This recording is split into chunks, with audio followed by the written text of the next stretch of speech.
opinions, viewpoints, and beliefs presented on this program do not necessarily reflect those of the management, the affiliates and broadcast partners, or the sponsors. Listener discretion is advised. Between science and ignorance, there is filler.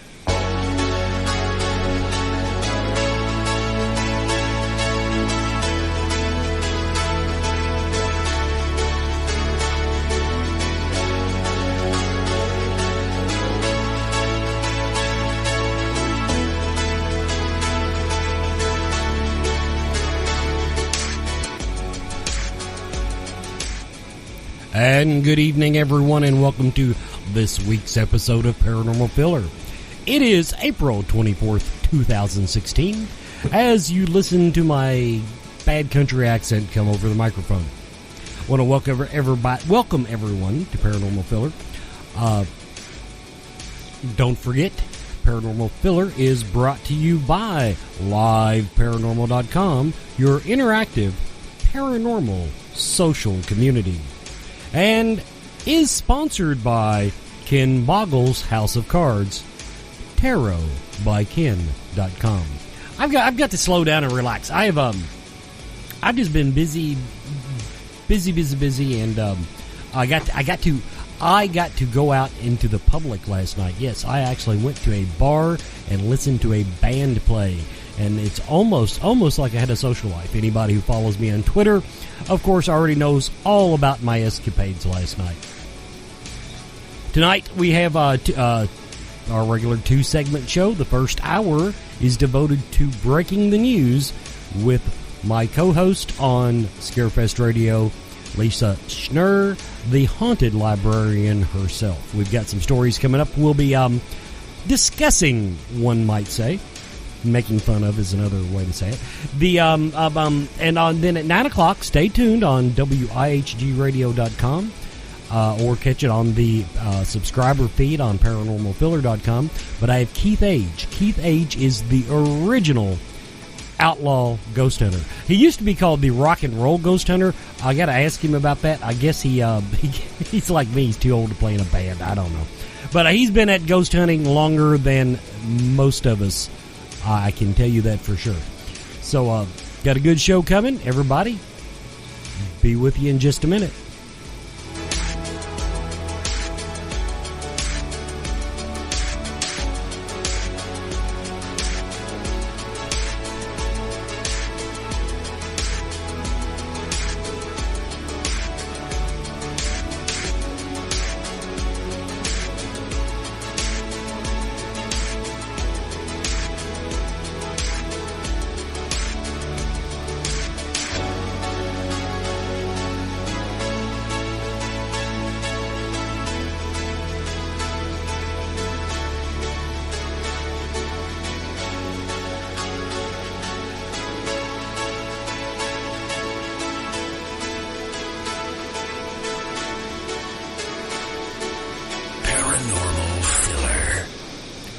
And welcome to the show, everybody. And Lisa, welcome to the show. Welcome. Thank you for having me, Wes. I need to go ahead and apologize in case anybody is watching the video, which, I mean, even if they're not watching it live, they do occasionally. Occasionally I get a few hits on the replay. I am farm fresh. I changed my shirt and combed my hair, and my hair did not come out well. So I'm just going to go ahead and apologize. I'm not my usual sexy self. So. Okay, so point of clarification, you're on video, but I am not, right? That is correct. Yeah. Because I did not. And I've had a very leisurely Sunday, and I'm not camera ready. No, and just to make the point for the viewers, I just realized that one of my cameras is aimed like right at the top of my head. You can't even see my hands or anything, so I need to fix that. Oh my stars! Anyway, okay, much better. Now they can see how messy my desk is. So, how are things down in Georgia? Today was beautiful. Finally, we've had some spring-like temperatures. Pollen's a little crazy, but it was almost summer hot today, which is, it's a good thing as we're winding down the spring and getting into summer. Yeah, we've had some beautiful weather. Well, actually, it got a little cool this week, but I mean, it's spring. You expect it to bounce back and forth. But yeah, today was absolutely lovely.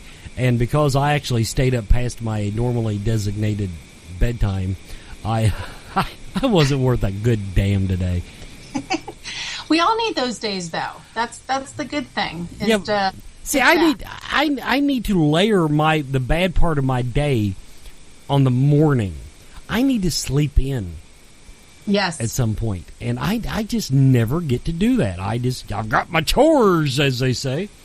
And, well, it's kind of hard when you have a farm and other animals and, well, animals for you relying on you. Yeah. Screw them. They're out. They got grass. No, we do. We just a little farm stuff here. We got some cows that we're watching that are close to having their babies. And, wow. So it's we kind of keep an eye on them to make sure everything goes okay. But then to top my day off, which like I said, I had a busy morning, and then the afternoon I did not bore with any big auger. But then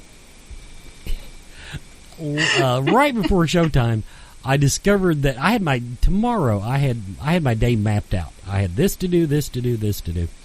And right before showtime, I get this call from my fellow farm family, and they gave me another job to do tomorrow. They arranged for another job for me to do tomorrow. On a lovely Monday for you. Yes, I mean, it's not a hard job, but it's just something else on the list that I was not contemplating. Well, let's get to the paranormal now. I'm sure the listeners are already tired of our mindless banter. So what do you want to start off with tonight, Lisa? Well, you said you wanted to possibly poke fun of, and I was trying to figure out which story I sent you were talking about, because it could apply to so many.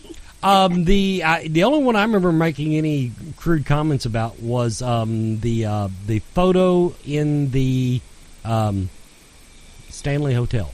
The Stanley Hotel. We can do that. We're going to do a little. Because for those of you who do not follow me on Twitter, the comment was, yes, I want to talk about the photo because radio listeners love talking about photographs.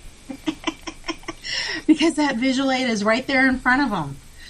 Yes, the Stanley Hotel. Well, we talked about this last month, and the Stanley Hotel, basis for the book The Shining by Stephen King, and it's in Estes Park, Colorado. A lot of paranormal stories come out of there, a lot of ghost tours, weekend paranormal investigations, which are now ending. The hotel has come out and said, but they will still offer their tours, their nightly historical tours. Well, this man from Texas took a picture of at the Stanley Hotel, and it was, I'm trying to pull him up here, Henry Yau's visit, and he took this picture, and I've never been to the Stanley Hotel. My knowledge is strictly from the incredibly accurate The Shining. And that's sarcasm, which you can't see because we're on radio. But so I don't know where this picture is inside the hotel, but it's looks like it's a lobby. The camera's pointed toward a staircase, and he claims to have this picture of a man in the upper left-hand corner of the staircase. And the pictures I've seen kind of look like a fisheye lens kind of look to it. You can see different lights putting off trails and whatnot. And of course, the internet, it went viral. And people are saying, a great story. Here is proof that the Stanley Hotel is haunted. And I thought you'd enjoy it because you are kind of like my picture pick-aparter. Yeah. My go-to person on all things photography related for skepticism. So what are your thoughts on it? My thoughts are that this is a poorly designed webpage because they have these big pictures on the it's on 9 News from God knows wherever the hell that is. Aaron Powell from KUSA, so I still don't know anything. Anyway, the point is, the page that they displayed the picture on, they put some other pictures on there, full size. the actual picture they talk about in the article is a little frickin' thumbnail. I'm trying to figure out how to enlarge it. It is kind of hard to see, yes. I had to mute my mic there. I had to cough. I'm yeah, I'm a smoker. So anyway, let me see if I can get this enlarged. My thoughts about it are kind of what you said. It's kind of, to me, it's inconclusive. It's I mean, yeah, it kind of looks like there might be something there, but you know, but it's a freaking ghost photo. Now, I do think now this particular one was not.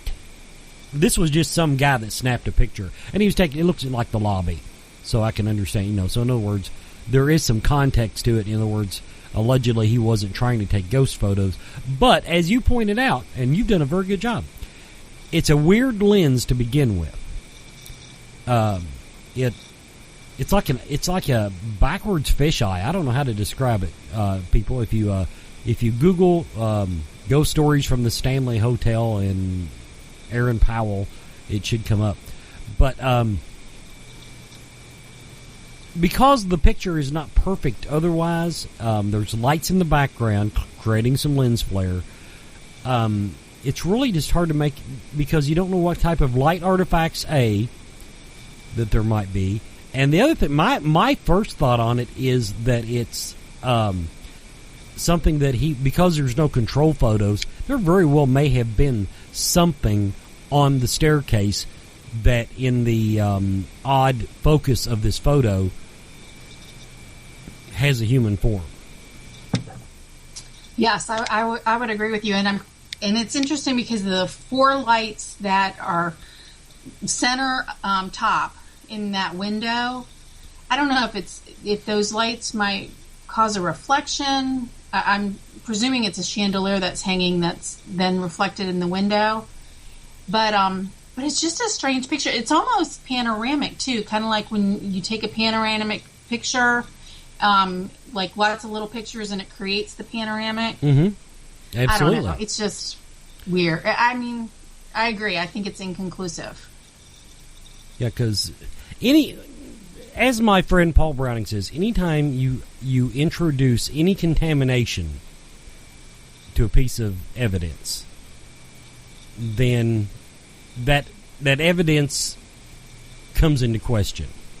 And I finally found the zoom button, and because one thing, and I brought this up before, why do all of these good news stories have to be on these websites that are so freaking bloated with code that every page takes like 10 minutes to load? Yes, and just like cycles. Like yeah, it's trying to load. Yeah, it's not very friendly for anyone on a slow computer. Yeah, definitely not. And I've got it. Well, it's not my fastest computer, but it is the one that Windows 10 butt raped into submission, and so it is supposed to be up to date. Anyway, so that's my opinion on that photo. It's interesting. It could be something because, hey, I believe the Stanley's haunted, but I would not throw my head back and say, well, we're done here now, people. We have proven the existence of the paranormal. There you go. So we're at the 15-minute mark. Let's go ahead. We're going to kick in and take a quick commercial break. Everybody, you're listening to Paranormal Filler.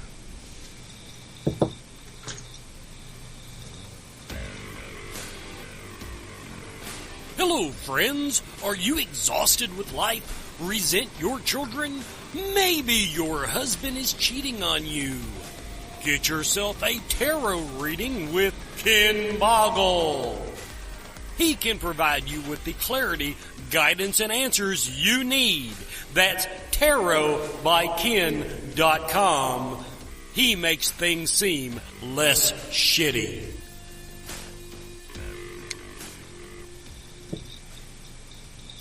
And we're back with Paranormal Filler. And as always, I will remind you, I read that commercial verbatim. That was the script that was given to me.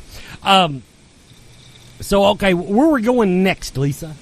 Oh, that commercial is awesome. I think that should be on some, like, real or something because I had not heard that one before, and it kind of threw me off. I go ahead. I've learned to go ahead and mute the mic of the guest or whoever I'm on the phone with when I play that commercial because no one has made it through yet without cackling. He's only had one complaint on it, so hey, if the idea of a commercial is to get attention, so it certainly does that. It seems to be working. It is making people pay attention. I love it. Well, we can kind of segue from the Stanley picture to the picture across the pond in Lancashire, the United Kingdom of the dog. Did you get a chance to see that picture? I don't know if that page ever loaded or not. Let me see. Dead dog. Let me see if the stupid page will load. Yes. One thing I'm going to do, I'm going to try to close the stupid Stanley page. And go ahead and tell everybody about it while my slow-ass computer is loading the page. This is coming from the metro.co.uk. It's a British publication, internet website, and it is a video purporting to show the deceased dog, Muttley. And this couple, Barry and Christine Kennedy, lost their dog 2 months ago, and they have a new dog. And but the new dog doesn't smell, I guess, like Muttley did. And so they were taking a picture, or taking video rather, and the guy captures what he thinks is the ghost image of Muttley playing or wanting to play with this ball. And it's an interesting video. And again, posted it to the internet where everybody likes to post their pics, and it has been viewed over 134,000 times. And I think that they noticed something was odd and put the camera on because they could smell a wet dog smell, which apparently Muttley, being an older dog, kind of gave off. And so they had this smell, and so he started taking this picture. Or this video, rather. And so it's the video of Muttley playing with a ball. Okay, and it is not going to load for me. It's becoming painfully obvious. Yes. These types of videos, I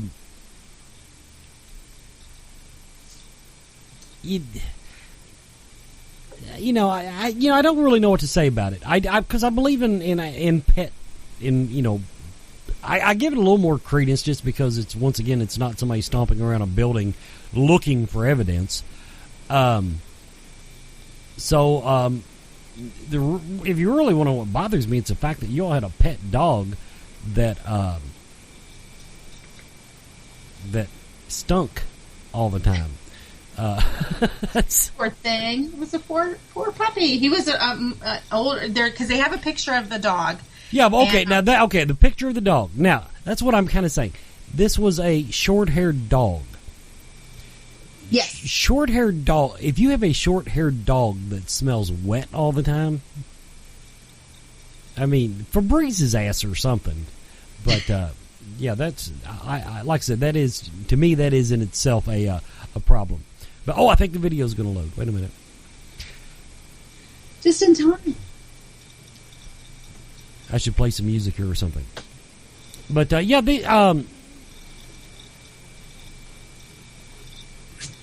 another thing that I have. It took I was at a bar, so I wasn't exactly on top of my game last night. But if I go to film something, if I go to video something on my phone, it takes me 5 minutes to get everything, to get the app open, to get the screen flipped the right direction, that anybody can catch anything on their cell phone is I consider it quite the accomplishment. Now, wait a minute. Okay, here we go. I'm seeing. It's obviously a cell phone video because it's cut off in the middle. Everybody, if you do want to Google this, Google "ghost of dead dog caught on video haunting his owners." Okay, so far I'm just seeing I'm just seeing some really low resolution cell phone videos. What I'm saying. It's kind of the author of the article says she thought it looked like a school of fish swimming, which is near the end of the article that she talks about it. And of course, they do the poll: do you think it's the dog or the fish, and so forth. And so when I rewatched it, I was like, yeah, it kind of does. But it's like it shows movement, and I don't know. I mean, because I believe that our pets come back, and I'd like to think that Muttley came back and to tell the Kennedys that everything is good. Like you, I would have called it suspicious that they had the phone ready to record, because usually when I'm having to record, it's like I'm like frozen in place, ready to hit the play button so that I do capture something. But I like the sense of maybe some closure on this one. It's a feel-good story for me. Yeah, and if it gives them comfort, although it might make the new dog feel really, kind of pissed off that they're giving the old dog so much attention. Okay, now I see what goes through the frame there. Yeah, once again, interesting. I would say that now for the record, it's a cat. Or I guess the new puppy or whatever is what's playing with the ball. You do have a cat, yeah. I thought so too, but I wasn't going to say that in case it was like some small dog. I was like, yeah, that looked like a cat. It looks like a fluffy yellow cat to me, but it could be a fluffy yellow puppy. No, because they showed they have their new dog is a very large dog. Oh, okay. So yes, Burnoff is the new dog. So no, I do think that it's kind of neat that they have a cat that plays with a ball. Yeah, your cats don't play with balls. But no, well, not big ones like that. Oh, it's a rabbit. That is a freaking rabbit. I just saw his ears. They have a rabbit that plays with a ball. Because I don't want to get the sound over it. Oh, it's a rabbit. I want a rabbit. It is. The rabbits are okay. We have one, but we keep him in the barn. I don't even know why we have him. We rescued him, you might say. He's got a kennel. He's got a cage. He seems perfectly happy. But yeah, to call that a dog, what I see going through frame, to me, it looks more like. I tell you exactly what it looks like. It looks like a lens artifact from the light reflecting from the little shiny ball rolling around. Oh, okay. So anyway, that one's out of the way. Well, we can round off the half hour with another picture of the mist again from the UK, from Mansfield. Now that one, I actually looked at that one when you sent it to me. So even if the page don't load, I have some context here. It is, it's your typical mist photo. Because it was in Mansfield, automatically, somebody says, "Oh, it's got to be a ghost." But I tell you what, I am generally more impressed by mist photos when they are taken indoors. I will admit that. So I'm a little biased. So I'm going to say that it is an interesting video. Everybody, if you want to Google that one, just type in "Paranormal Mist filmed by ghost hunters." Good Lord. They use the whole... Incredibly creative title. the title, basically the title tells you... but no, you said Mansfield. This my headline says that it was a play center used as a slaughterhouse.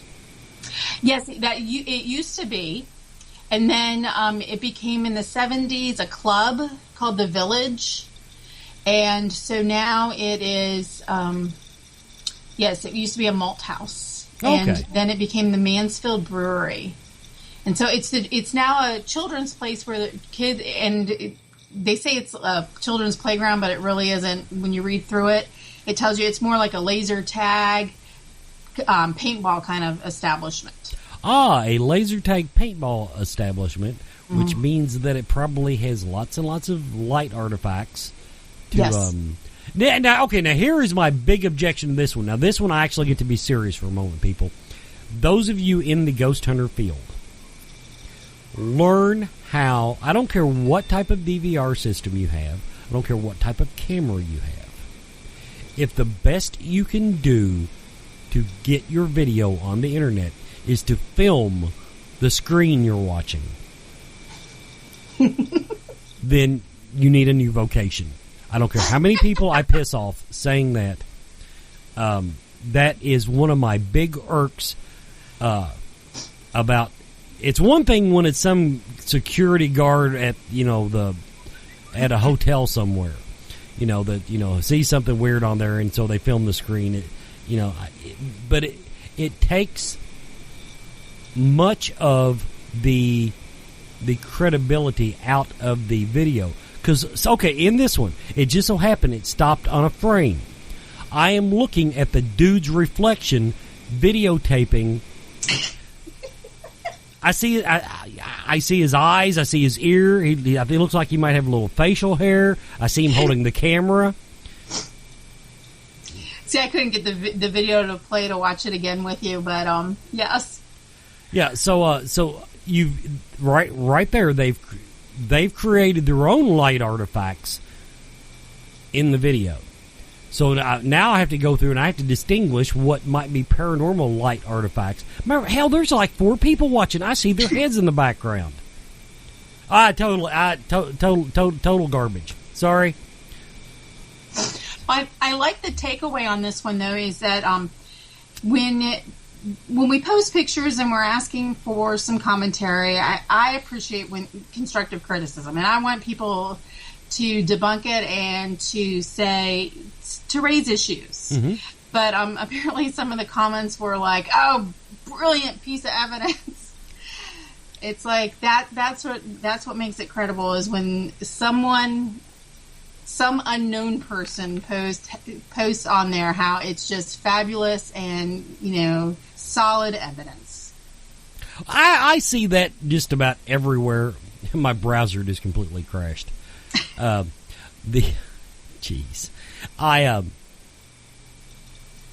When I used to be a administrator at a website called It's Haunted, and when it first opened up, it had there was a couple people that just loved to post their ghost photos, but you could tell they had this little tag team group, and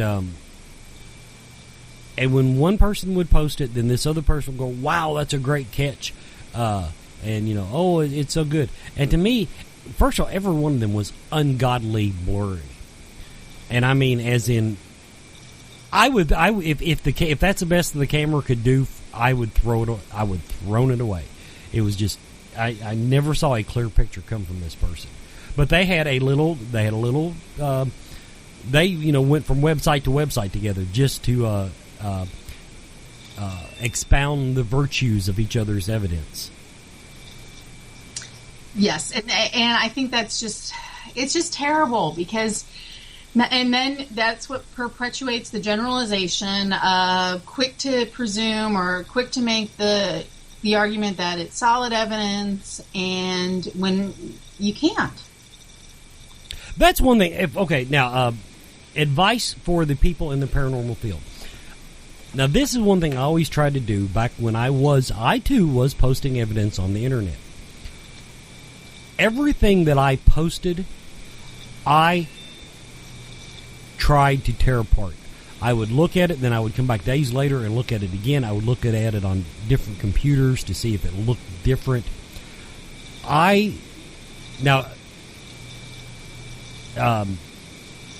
Audio evidence, I wasn't quite as hard on. I will confess, and maybe I should have been harder on some of my audio evidence. But on any of my video, and especially my photograph, I never presented a photograph as paranormal evidence.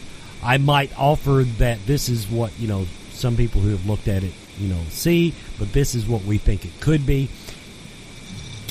But play yourself down. If you are out there extolling the virtues of your evidence, and especially if you got minions that come on and extol it for you, then it's just people see through that.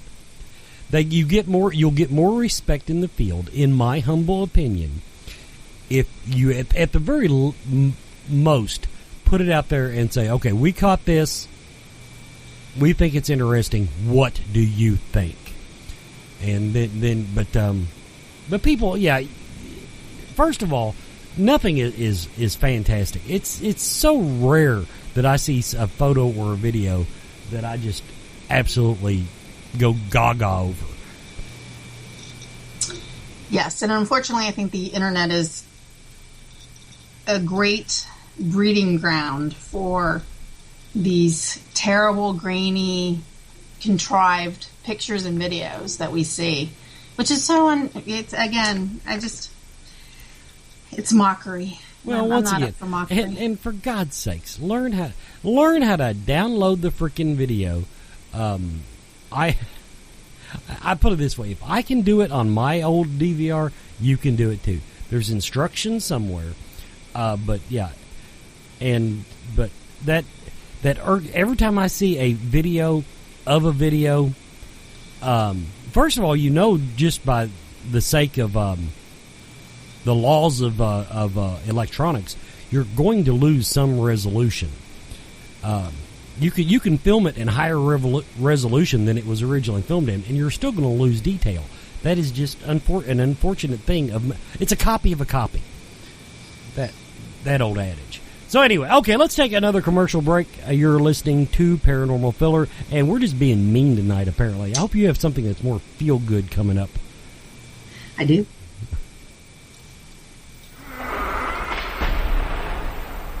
Lockdown 2016 at the Ohio State Reformatory in Mansfield, Ohio. June 19th, join Paul Bradford, Brian Cano, Christopher St. Booth, Deb and Nick Lance, Chris Dedman, myself, and many more icons of the paranormal field. Enjoy a celebrity meet and greet, an investigation of the entire prison, including areas that are normally not open to the public. There's even a magic show by illusionist Reed Masterson of Impossible Magic. All this and a late-night meal with the celebrity guest. The proceeds from this event benefit Unity, a Journey of Hope, a charity that grants wishes to adults with life-limiting illnesses. Purchase your tickets now at lockdown2016.eventbrite.com or visit Unity, a journeyofhope.org to learn more. Unity, a Journey of Hope, changing lives one wish at a time. And welcome back to Paranormal Filler. I'm your host, Wes Forsyth. I am joined by Lisa Schnurr, the Haunted Librarian, and we're just pretty much tonight, we're trashing people's photographs and videos. Well, we've got one more trashing story. And okay. kind of started trashing, and then a road trip kind of story. Okay. So how would you like to spend $50 US and receive the title of Exorcism Affair Consulate? It's a bargain at any price. So the Lutheran bishop in Argentina is now going to offer the first of its kind. They actually started last month, March 29th, in classes in parapsychology, angelology, and demonology through the Anthropological Center for Cultural Expressions in Rosario, Argentina. And this, again, will be the first of its kind, and they are inviting people who are not necessarily Lutheran, Christian, or believers in anything to come for the weekly classes to become the Exorcism Affair Consulate. Well, all I can say is it's about damn time.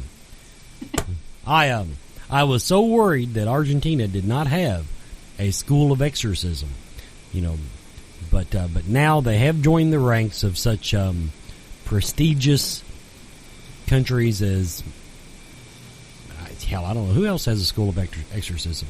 It's Japan. I know I saw one in Japan because they train like teenagers and stuff. Boy, this guy's intense. Though, if now people know this one was worth looking up just to see this guy's photograph. First school of exorcism in South America opens in Argentina, and this guy looks serious now. He's got his crucifix, and he's holding his hand up as if to say, "Stop, demon!" And or I will make you stop. Yes, and the reason why I don't like this article is because exorcisms are on the rise across the United States in particular, but also the world. And since the 1970s with the movie The Exorcist, like the Catholic Church has 10 official exorcists in the U.S. alone. And this is serious stuff. And people who do this, people who I know who do this, I mean, they've trained and they take it very seriously, and it's not just like paying $50 to be the affairs consulate is just so I don't know. I'm dirty. Say it. Yeah, it feels dirty. Yes, it does feel dirty. It's just well, and I think this is the problem as to why it's kind of an indirect reason. Actually, I think it's a direct reason why exorcisms are on the rise is that you have people out there talking about things they shouldn't be, and discussing demon possessions, discussing exorcisms when they don't have the education behind them. And so you get somebody who pays their $50, and what's the coursework going to entail? Is this going to be the slideshow where we see people? And then it opens up doorways, portals. It's just taking advantage of the weak-minded, and wreaking havoc, I think, is what it will do. The most of the, not that I know that many, but the sincere, the people that I believe are honest to God, pardon the expression, exorcist, they will tell you that 99% of their time is spent explaining to people that they're not possessed, or getting them the proper medical attention, or, in other words, debunking. And then there's, then once in a great while they find something that rises to that level where they feel that religious intervention is necessary. But, first of all, does it say in the article how he got the name Exorcist to the Stars? No, it does not, and I was going to Google that to see if I could find that. But I thought that, yes, he that's what he's known for, Exorcist to the Stars. I didn't know if he meant like celebrity stars or like the constellations. Because he is doing angelology. But I hear something. Okay, now in my own realm of believe it or not, I don't like to offend people based on their belief system. Now, there's a lot of other things I'll offend the hell out of you on, but on your belief system, I'll take it easy on you. And there is a large segment. Now, I'm not going to say it's a majority, but it's a noticeable segment of the religious community that believes that damn near everything that is wrong with you has a spiritual or demonic basis. If you have a run of bad luck, it's the demons testing you. If it goes all, and I know some people in the metaphysical community that will take the spiritual route and not see a doctor, and sometimes that might work, but quite often you actually do need a pill, in my humble opinion. But so I think that accounts. The reason I brought that up, I think that accounts for a lot of the rise in so-called exorcisms, is that more and more people are embracing that belief system where only an exorcist will do. Right. And so I Googled Exorcist to the Stars, and so he apparently is not the LA Exorcist to the Stars. There is a person who does that, so I don't know if it's just the Stars in Argentina. But I did do some reading on this in terms of the Protestant groups. There are some small Protestant groups that do believe that the Holy Spirit has given them personally, as just members of the church, the power of divination and to do exorcisms without training. And so if they have strict adherence to the Bible, then they can perform these exorcisms. And that's where we get the stories of those exorcisms that go wrong, where the person who is killed during them. And so that's just my worry and concern, is that you have this growing population of people who are taking it upon themselves without learning about it, without a sincere reason for it also. It is a worry. But see, that falls into that realm of things that I hate to pick on badly. Now, admittedly, when things go bad, then yeah, I'm there. I am the hypocrite that jumps in on the bandwagon after the fact. But if that is your sincere belief, and assuming that it's based on something, I don't like to put myself in a position to question that belief. A lot of that is because I encounter so many in the paranormal field, so many people that deal with things in different ways, that, in other words, I believe people have gifts. So it's really, it would be very hypocritical for me to say, okay, if I believe that person's a medium, why can't I believe that person was touched by God with the power of divination to know good from evil, demon from angel, etc., and to remove it? I tend to believe that I have been given certain gifts, nothing rising to that level, incidentally. But okay, but back to the story. I mean, this is, it's my personal bias. I believe that demonology is a religious pursuit. Now, I will leave that up to the individual as for what religion they embrace for that pursuit. I don't believe it, I don't believe it has to be a Catholic, in other words. I don't believe it has to be Lutheran or whatever. But I do believe that, by definition, what we consider a demon is, I want to say, religious artifact. So therefore, if we accept that existence, then I believe at some level it has to be, dealt with on that spiritual plane. Now, in the case of this school, if they were only taking Lutherans, hey, I could deal with that. But where you brought up that you don't even have to be a believer, that to me, that's setting you up for failure, if nothing else. Yes, I would agree with that. And it's just, yeah. I'm just, this story bothers me. Well, at least it's in Argentina.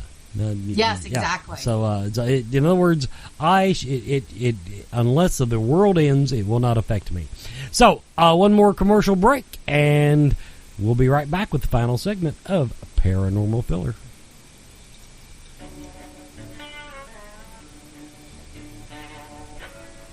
Learn the method at Bobby Mackey's with Brian J. Cano. Sunday, July 24th. Learn investigating techniques, participate in experiments, and come experience Bobby Mackey's firsthand. Join Brian as he explores the infamous Bobby Mackey's music world for the first time. His method tour focuses on the process, philosophy, and execution of paranormal investigating and is suitable for novices and veterans alike. Brian's goal is to take each attendee and alter their perspectives with critical thinking, basic techniques, and logic. Event highlights will be broadcast live by me, Wes Forsyth of Paranormal Filler. Be interviewed about your experiences as they happen. For more information, go to neverstopsearching.com. That's The Method with Brian J. Cano, Sunday, July 24th. And we're back with the final segment of the first hour of Paranormal Filler. Before we move on, I do want to clarify my last thing. When I refer to religion in that context, I want to make it clear that I have a very broad definition of what a religion is. I've got some dear friends in the what I would call the shaman industry. No one in particular, Coyote Chris. He's not the only one, but in a lot of ways, because it's not a Christian, a Judeo-Christian religion, or that type of worship one God, etc. They're not always comfortable having it referred to as a religion.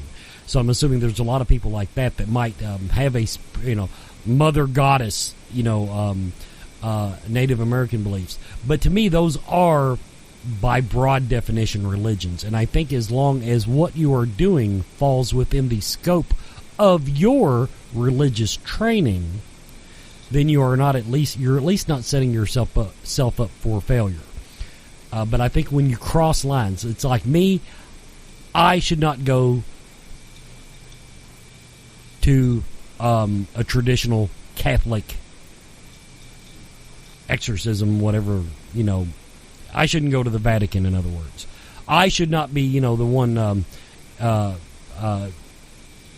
taking lessons on how to deal with things from a Native American standpoint, because that is not my belief structure. That is not my base, my foundation. So I did want to clear that up before we moved on. I think it was an excellent clarification there, and it kind of segues into the final piece, or the final story for your first hour.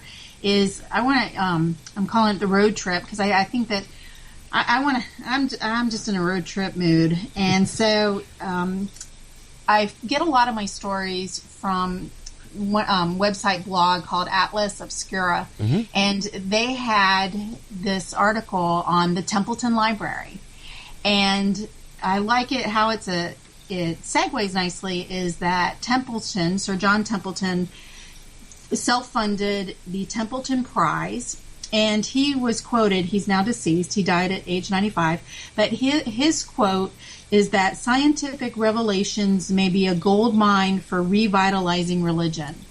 And his definition of religion was also broadly defined. And the little backstory on him was he was born in Winchester, Tennessee, went to Yale, was inducted into a secret society at Yale, and became very fascinated with Gothic architecture. Went to Great Britain, made a lot of money, in the financial market, and became, his first wife died, and he set up this prize that awards over $1.5 million to an individual every year. And it is specifically, purposefully, more than the Nobel Prize, because he wanted to be one step better. But his second wife died, and he became very fascinated with death and with spirituality and with the afterlife. And so he had renounced his citizenship, but he came back to the United States, came back to Winchester, Tennessee, and built this beautiful Gothic architecture library that no one can get into to visit, because it doesn't have regular hours. It's not open to the public, and so I'm desperately trying to figure out how to get into this, because I want a road trip to go visit this library, because I want to see the books and collection that he acquired to build and kind of come to terms with death and the afterlife or possible afterlife for him. But this, to kind of turn it around to the Templeton Prize, is that the people who have been awarded this, it's still being awarded every year, but it's a large, diverse population of people who win this prize. But more importantly, we need to have a road trip segment where we talk about destinations, abandoned amusement parks, and so forth, that we can just get an RV and go out and explore. See, to me, it would be more fun if I could actually do that. In other words, sitting here talking about, looking at somebody's webpage and talking about it almost depresses me. Because I just I want to depress you. Well, I just don't have I don't have the wherewithal. I don't have the money, the time and or money to. But I agree with you. There are a lot of great out of the way places that have rich history. And now, what is he? Okay, now what's he? The money that he gives away, what's he give it for? He gives it to someone who has put toward something and contributed to life's spiritual dimension. And so, a lot of it are priests, rabbis, and it's international. The Dalai Lama has received it. Mother Teresa received it. Desmond Tutu received it. Billy Graham received it. And so it's a wide variety of people who did something to add toward our spiritual dimension, added to our spiritual education. And he wanted, a mathematician has won it, so it's not necessarily someone in a religious field, like physics, someone in physics has won it, but somebody who kind of takes the position that he or she doesn't know it already. And so they're out there trying to find something more to kind of bridge or link this spiritualism with life, which I probably have butchered the intent, but he was very fascinated with it. He lived a very long life, robust life, 95 years old, and was interested. And what's interesting too is that he was a member of the Presbyterian Church, but he wanted somebody who was humble enough, but not tied to necessarily a religion. Kind of made the research and discovery more about spiritual dimension than organized religion.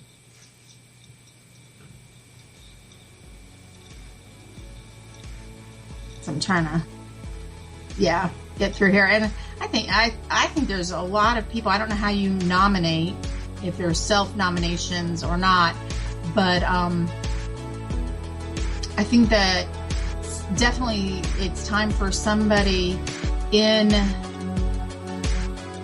the parapsychology or spiritual science type realm to consider nominating themselves for this.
Paranormal Filler.